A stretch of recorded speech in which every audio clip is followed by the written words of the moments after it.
지난 시간에는 우리 열대기후에 대해서 수업을 했었어요. 그래서 열대기후의 특징, 공통적인 특징, 열대기후의 종류, 그래서 열대우림기후, 사바나기후, 열대몬순기후로 수업을 했었고, 추가적으로 열대고산기후까지 봤었습니다. 이번 시간에는 열대기후 지역의 생태환경이라는 제목이고요. 옆에 학습 목표를 보면 열대기후 지역의 생태 환경 특성을 설명할 수 있다라고 나와 있습니다.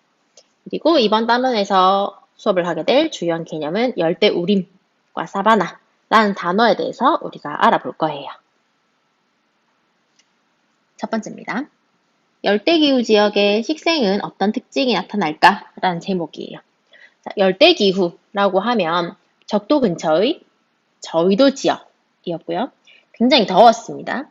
그래서 열대기후의 공통적인 특징은 최한월 평균 기온, 가장 추운 달의 평균 기온이 영상 18도 이상이었어요. 그 정도로 매우 매우 더운 지역이었고 연교차가 작고 일교차가 큰 게 특징이었습니다. 자, 교과서 본문 보겠습니다. 열대우림 기후와 열대몬순 기후 지역은 1년 내내 기온이 높고 강수량이 많아요. 비가 많이 오고 굉장히 더운 지역이라는 이야기입니다.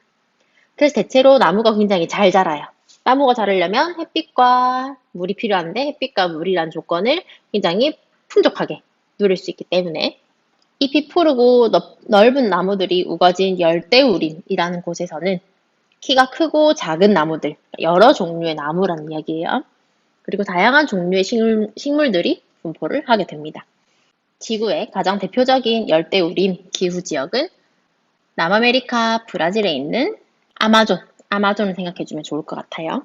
이 지역에는 굉장히 이 지역을 생각해보면 굉장히 다양한 종류의 식물들이 굉장히 크게 많이 자라있고 많은 동물들이 있는 것을 우리가 떠올릴 수 있습니다.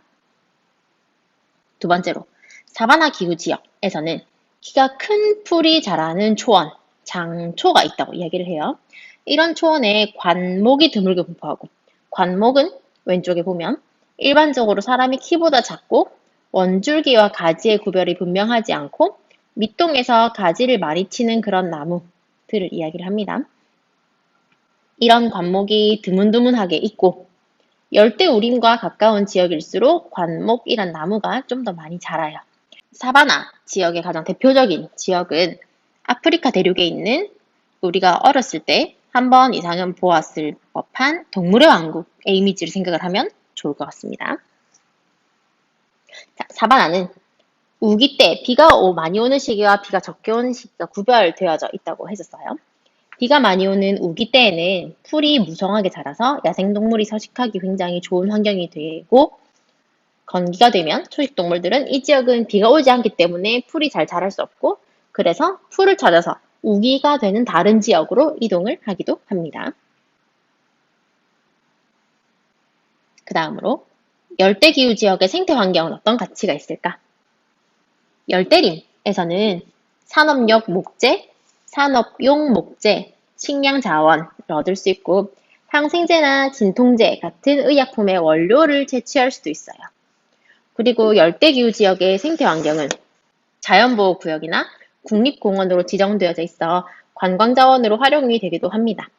열대기후 지역은 다양한 생물의 서식지로 생물 종 다양성과 생태계의 안정성을 유지하는 데 큰 역할을 해요. 실제로 지구상에 사는 전 세계 생물종의 절반 이상이 열대우림에 분포를 하고 있다고 합니다.